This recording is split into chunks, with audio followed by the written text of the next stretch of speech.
Okay, Kelly Green Wallace Adams. Kelly Green Mitchell Okay, Wallace. stop. Because you got my name all wrong.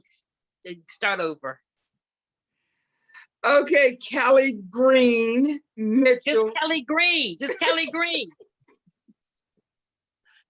Okay, so this month, we've been talking about fatherhood, and so we've been trying to share some lighthearted, humorous memories about our dad, because a lot of people, when they mention him, they immediately start talking about him as a preacher, a pastor, a teacher, a man of great wisdom, and all of that. But he was so much more than that. He was a man.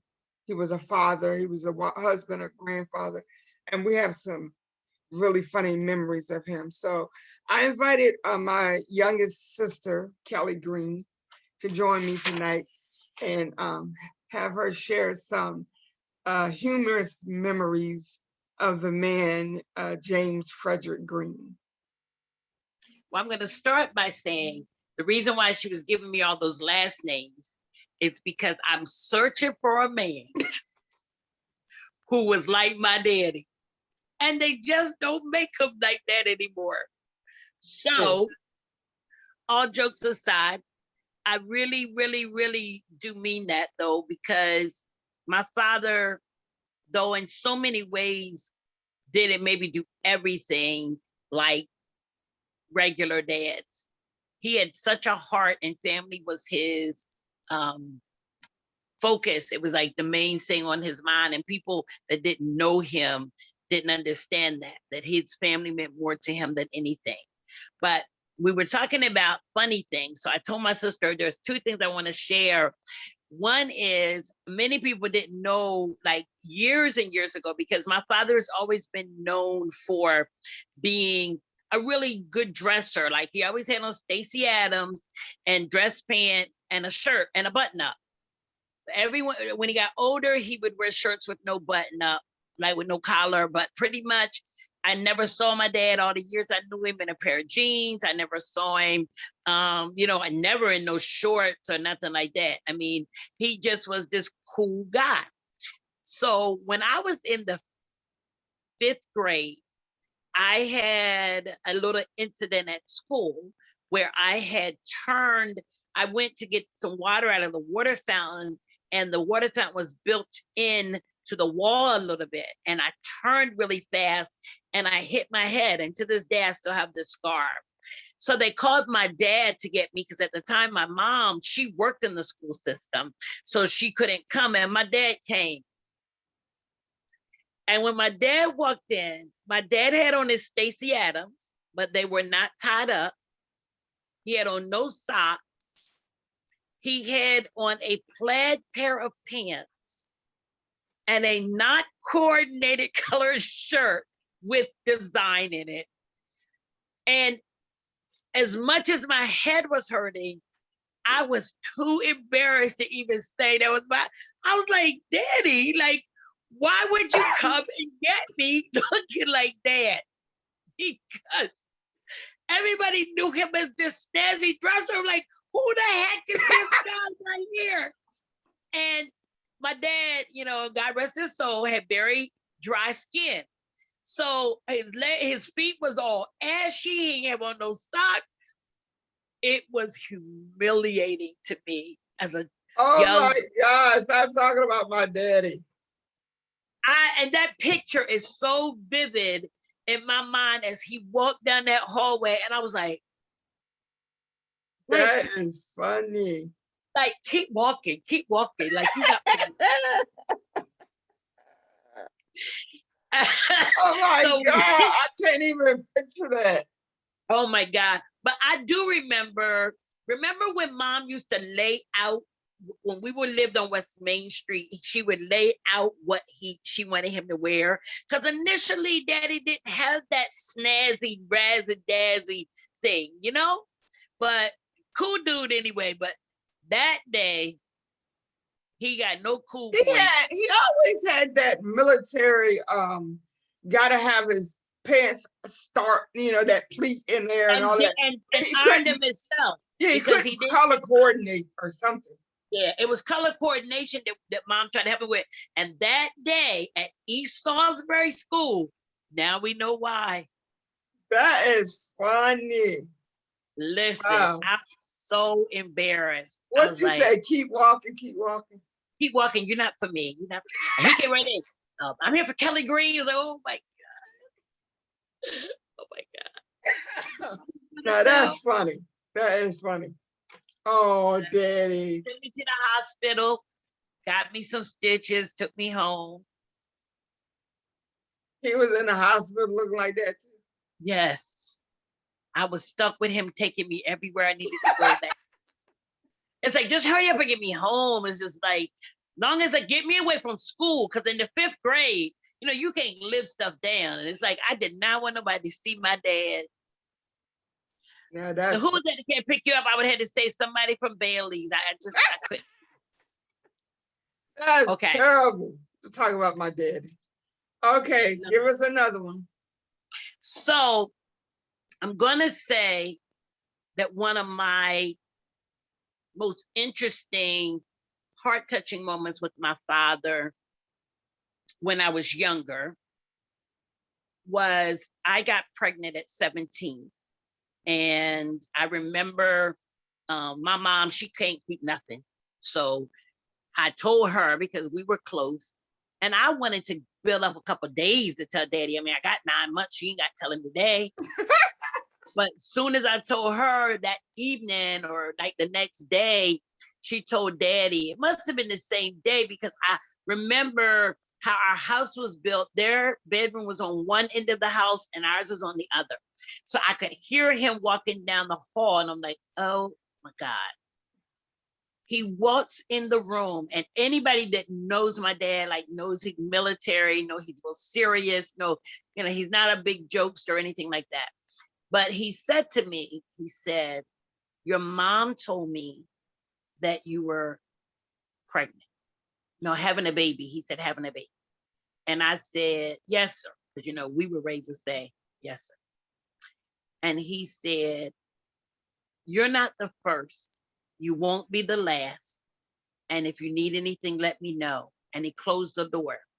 We never talked about my pregnancy after that. We never, like, as I was going through it, talked about it or anything. But the feeling that I got, that even in a mistake that I had made, a choice that I had made that was not a good choice, he still was like, I'm still going to be that rock. I'm still going to be there for you. Just because you made a mistake, it's not the end of the world. And it gave me confidence, like, not to be like, oh, I made a mistake, blah, blah, blah, blah, blah, but to be like, it's not the end of the world. Right. It's not.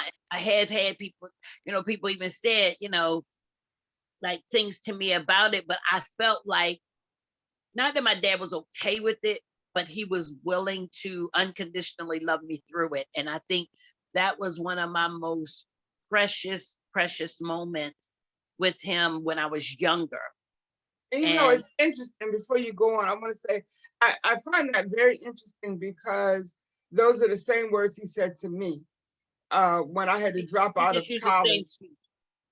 No, I think it says a lot about his stability. Like, he didn't change. He didn't say, oh my God, I already went through this with that girl, and here you go. He didn't do that. He was like, the first one, and then, being the first bishop's daughter that got pregnant out of wedlock, I got help from the saints.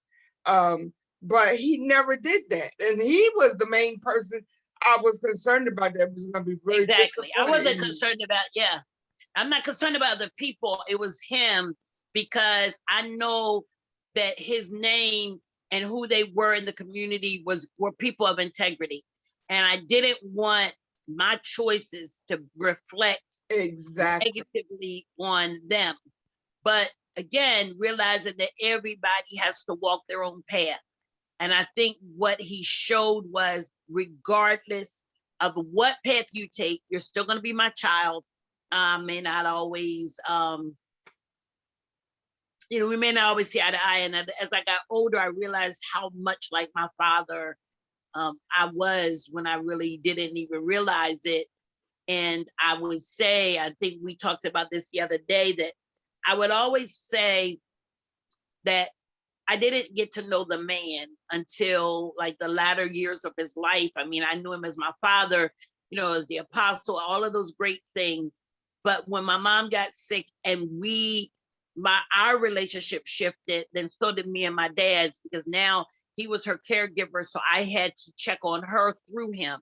And so we became really good friends. And I remember not many days before he passed away, he talks to me about his regrets. And he talks about me about some of the sacrifices, some of the choices he had made, and he regretted them. And he asked me one day, I was sitting at the table and he was sitting in his infamous seat that he sit in on the corner of the couch. And he said, do you ever think that it's too late to make change? And I said, absolutely not, Apostle. You can always do that. And so that was one of the things that hurt me a little bit, because I knew that he realized, he talked about the sacrificing of his family, like where we didn't get to go on vacations and things, And not because unless it was a revival. he was taught that that ministry was first, and not realizing that family is the first ministry. So he definitely was, he had really like evolved, but he felt that at the end it was too late. So even when he was his last days in the hospital, he spent a lot of time talking to me about the changes he wanted to make when he got home. And as we know, he didn't get home. But so I definitely got to see sides of him that, as a father, that didn't reflect in who he was in the pulpit. Like his love for mom during her sickness. I said, Lord, if a man loved me through like that, That's right. Because I'm telling you, he would have given his life to see her well. And he said it often, that he would want to wake up and see that she was better. And, he was like, because he was older and he felt she had so much more life left. So I definitely got to know this guy, and it is a privilege and it is an honor for me to say that he is my dad. And it's funny because this weekend, as I was talking to some apostles and pastors this weekend, I know in that conversation, if I said it once, I said it 10 times. Well, my daddy said, you know what my daddy said, and my daddy said.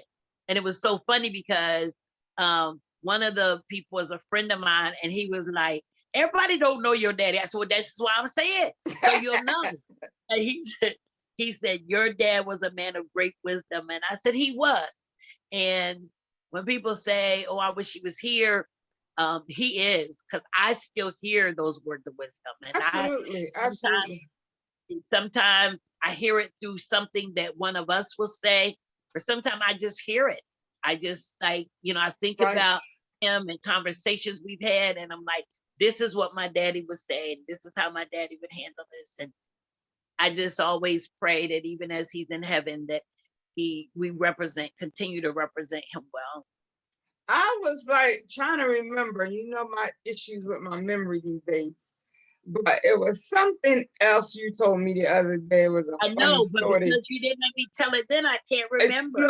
Don't do that. Don't make me bust you out on this thing in front of all these people, because you were so busy eating a cheeseburger that you couldn't tell the story. And then you said when you finished eating the cheeseburger with bacon that you were going to call me back. Junior bacon cheeseburger from Wendy's. And you did not call me back. But whatever it was hysterical. And I wanted you to share it, but I can't remember what it was. That's a shame. But I know.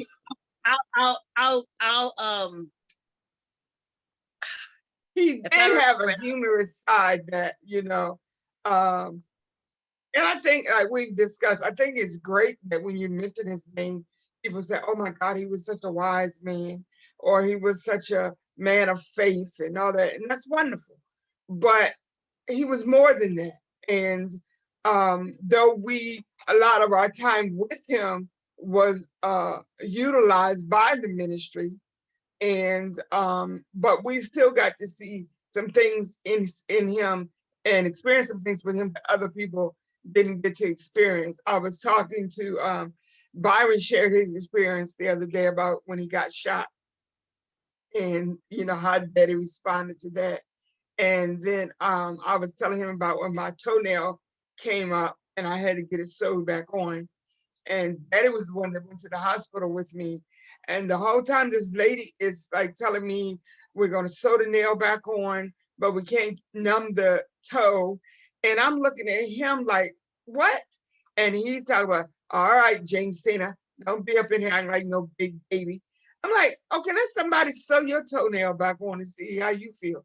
So, but he was always, and then I found out afterwards that he was trying to distract me, because while I'm looking at him, just shoving my nail back up under the cuteness. But it was things like that that made him, like, no matter how much he aggravated you or whatever, with his sternness, he was a very loving and caring man. He wasn't very affectionate. I saw him more affectionate with Mom in her latter days than I ever remember seeing him. But I remember stories like when we were younger, and because I was kind of tomboyish, his idea of fun was like burying your head, holding your head down. And I'd be like, Daddy, he'd be like, what? Like doing that. And I find myself doing that even like with my niece, Nene. And she'll be like, Aunt Kelly. I was like, what, Nene? And she'd be like, you do hear? I said, Nene, stop it. I'm not. But it's the kind of thing that he would do. yeah, And, I thought about, there was a picture that we lost because my son took it in his Nintendo. And when we upgraded, we didn't download the pictures, but it was a picture of my youngest son beating Daddy on top of the head, playing it like a drum. And that picture amazed me because knowing Dad, he's sitting here and he's letting this 4-year-old little boy play on top of his head, just like beating it like a drum. And I said, Christian, leave him alone. And Christian said, my dad said, that boy's all right.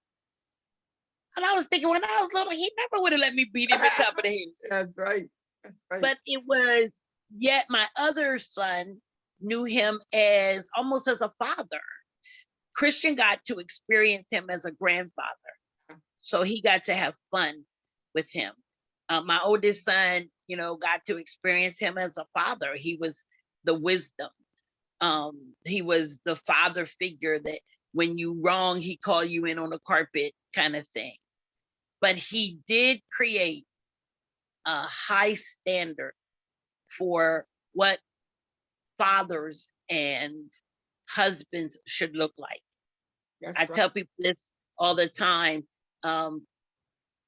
My mom and dad, I don't ever remember when I was young hearing them argue, except one time. And the reason why it's so vivid is because I'd never heard it. And so I was 8, and I don't know where you were, but they were downstairs on West Main Street arguing. And I ran upstairs and I called Peggy. And I said, they're fussing.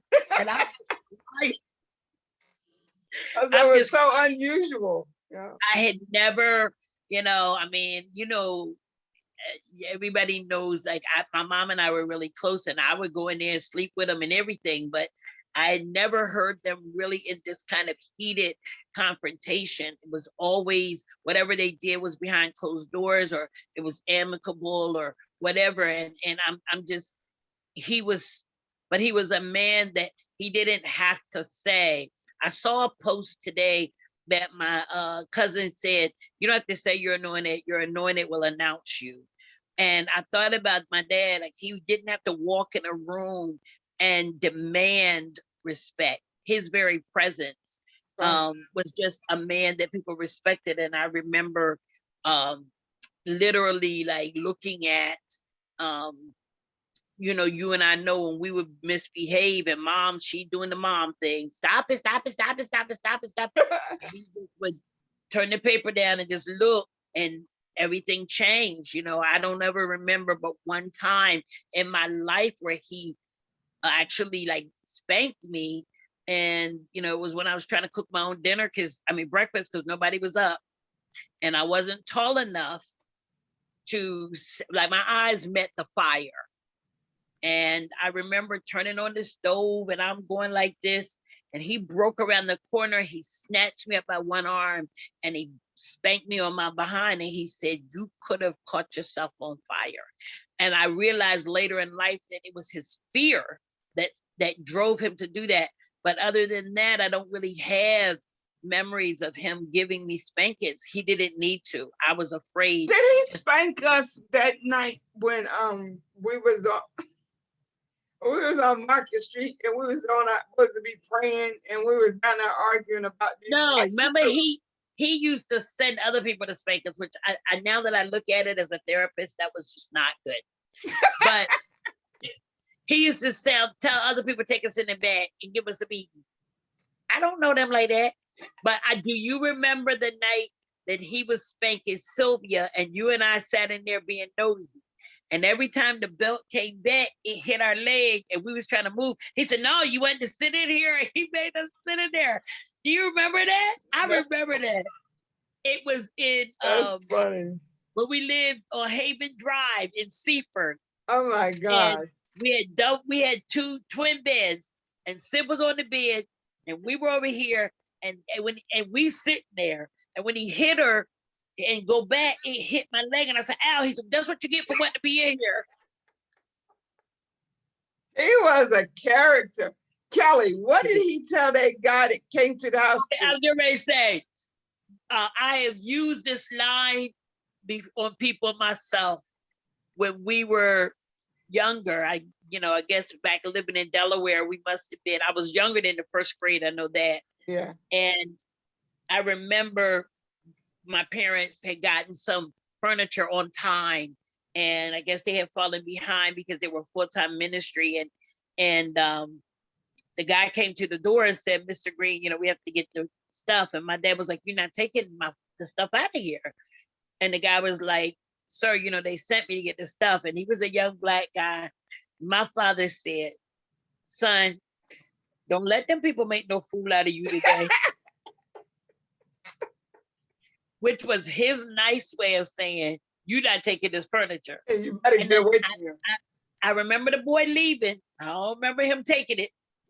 But it's funny because he wasn't big in stature. He wasn't like tall. He wasn't heavy. He just had a presence.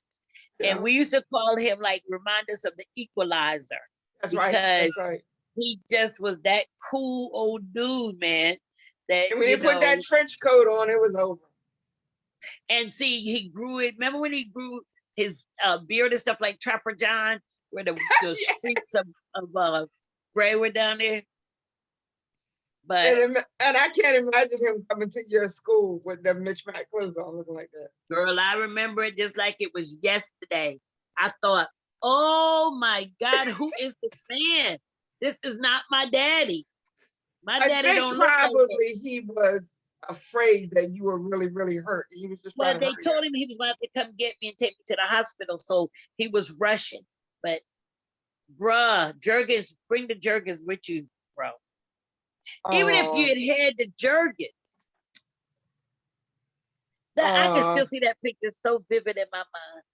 That's funny. He had his Stacey Adams, though. He had them Stacey Adams, like, and I do remember Freddie bought him and Mom matching sweatsuits when they're on Spring Garden. And when I saw them in those sweatsuits and those tennis shoes, that, like, I don't ever remember seeing Daddy in anything but dress pants. Yep. If he didn't have a collar on and rolled the sleeves up, that was his idea of being dressed down. So that sweatsuit, and I don't know how Freddie got him to do that. That was funny. Byron said he remember Great when we man. lived out on Stanton Avenue. And you know, every house we've ever lived in, Dad has had his own chair. Which Trey says that when Byron asked him one time how I was doing, and he's like, she's sitting in this chair just like Papa. Don't want nobody to sit in a chair, got her stuff all close by so she can reach it. I'm like, oh my God, shut up. But Byron said when they were on Stanton Avenue, he said he knew how Daddy was about this chair. So he went and got in the chair and he could hear Daddy coming down the hall. And he got in the chair anyway and pretend he didn't hear him. He's coming. He said, Daddy just walked over there and had him on head. All right, Peter Rabbit, get up, get out my seat. That was funny to me because he called all them boys Peter Rabbit. And he always had a nickname for people. He called Lowell Matthew forever. I don't know why, but he called him Matthew and know the boy's name. But he's funny. His humor, and it's funny to me how in the family, in that large Palmer family, nobody in that whole family, Aunt Catherine and none of them called him James. Everybody called him Green.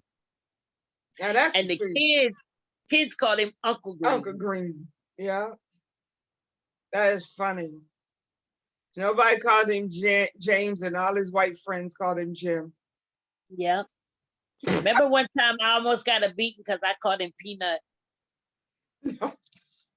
Because that was his nickname. You were just bad. I know. That was his nickname. And Aunt Jerry had showed me a picture of him running, playing football, and they had Peanut. And I said, is your name Peanut? He said, go get somebody to sit up. I'll pop you. Okay, just sidebar, I caught it, okay? But I realized that I caught it. My mom said, she said, you're so much like your dad. That's why y'all always knock heads. But that's funny. He's a great guy. Sometimes, like, I'm sitting around thinking, you know, when I'm not thinking about my aches and pains, I think about some of the fun times that you look back on it now, it's funny, but at the time it was like, oh my God, this is the meanest man on the planet. But at the same time, it was like, while he's being mean, he would do anything for anybody.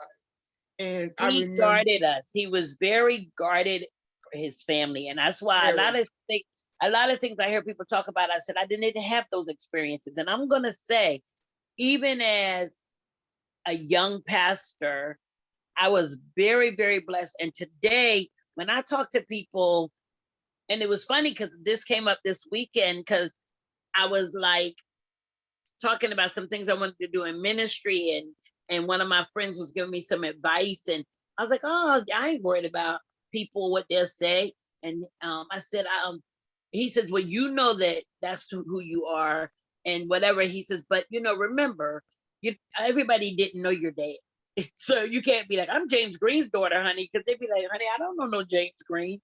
But it was the benefit of his wisdom that carried me through a lot of things that young ministers, young pastors had to deal with that I didn't have to, because I had my dad.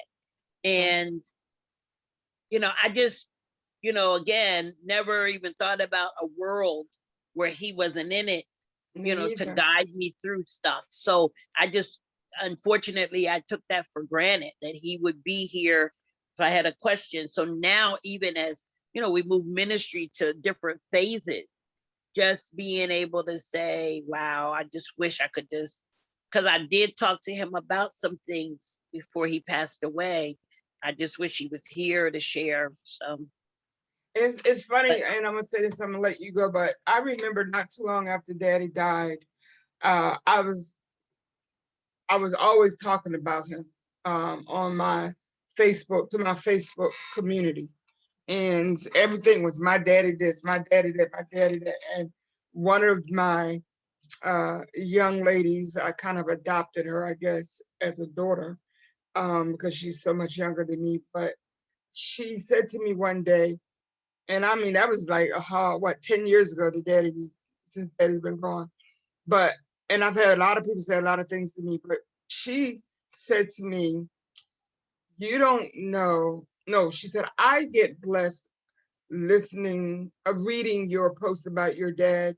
She said, because you don't know how blessed you were to have him your whole life. She said a lot of us didn't have that. And I'm telling you the truth.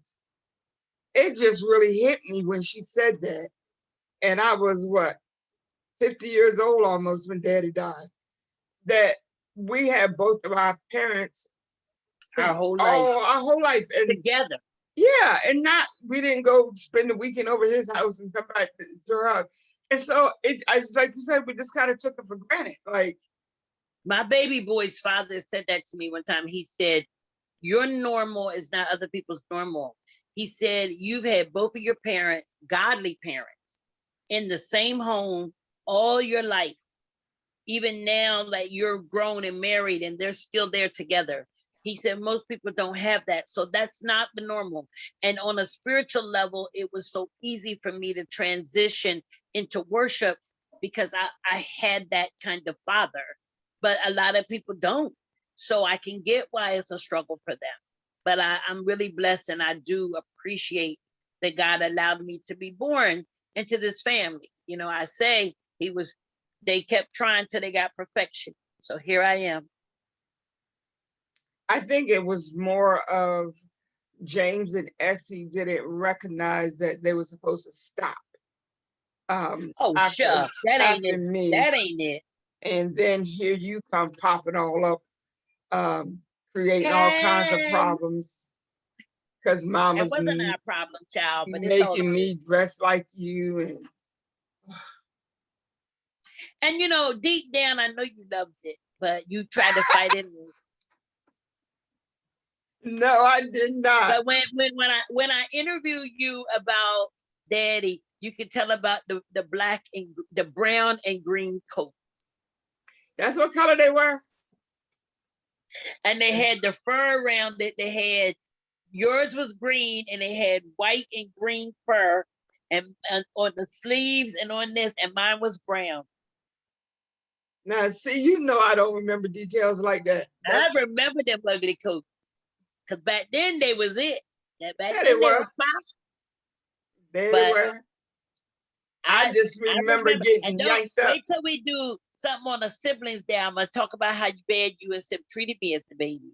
Okay, you don't want me to talk about how bad y'all treated me. Girl, don't even try it. Don't you try. Sip treated me bad. You and Sip treated me bad. Y'all hated that I came along. Y'all, and don't y'all forget. Would walk ahead of me when we're supposed to be walking to the bus stop together. Y'all would walk and go with your friends and leave me. Don't even start that. Listen, well, that's because you had a heavy load with that big Bible you were taking. That's because I was the only saved one. You and Sib were heathen. Woo! Jesus! My sister was carrying that Bible, boy. That is funny. That's a story for another day. And people used to make fun of me and pick on me. And what I do, baby? Beat them up. I beat them up. You ain't gonna talk about my sister. Somebody gonna live right around here.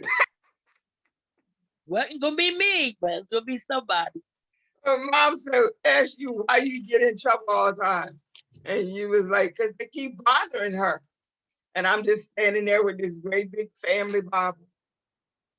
And you would be sitting in the lunchroom, you and Christy Cropper reading y'all's Bibles. And she had Christy and CC and JC. You're so stupid. Oh my God, that is funny. Wow. All right then, babe. All right. Well, thank you so much for sharing. I appreciate you. At least somebody in this family is supporting my idea. They supporting from a distance. All right. Love you. Love you too. Talk to you later. Bye-bye. Bye-bye. Go get you a burger. No, I'm gonna give me some ice. Okay, good night.